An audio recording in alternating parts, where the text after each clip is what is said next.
It's a tiny room for elephants.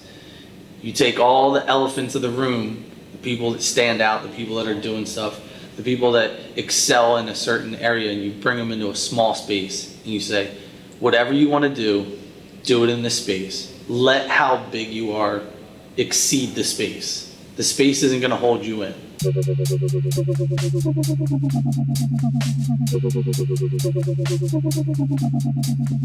It's all about the energy, man, and this small, intimate space, but, cats that are really, have ambitious and trying to do things in a big way.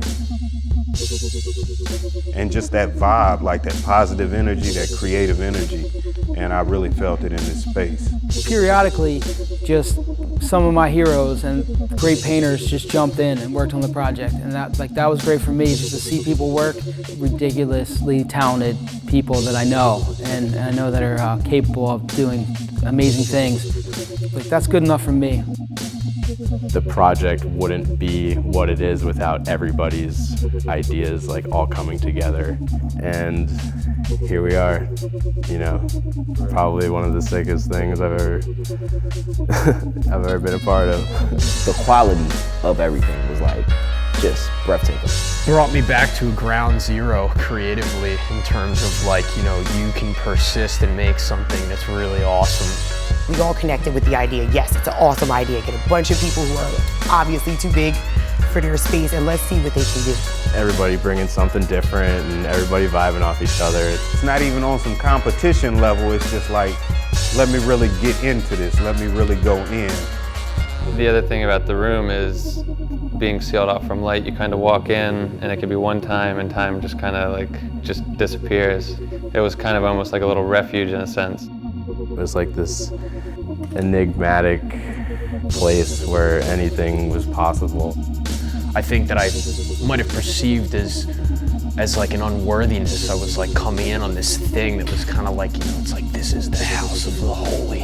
I gotta go, I gotta check it out, I gotta kill it.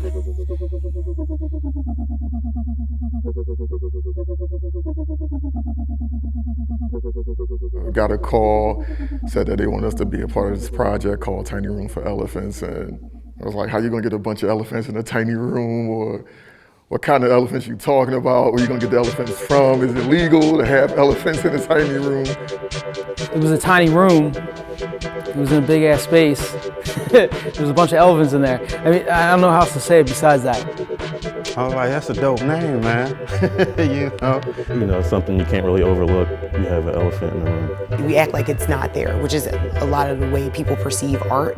As an artist, a lot of times I feel like you feel trapped. You know what I mean? There's so many things around you that want you to stay in this little comfortable box that makes everybody comfortable. But you're not comfortable, right? You want to stretch and you want to move, and so you are this big thing that's trapped in this tiny little box. The saturation thing is something that's stuck in my head. You're around a handful of guys and girls that are all extremely gifted at what they do. Not tiny like it's limited, but tiny like it's this power that's really compressed. You know what I mean? Cats that are really trying to do something, really trying to say something with what they're doing with their craft. And we all together in this tiny room, The elephant in the room is that Philly is the shit.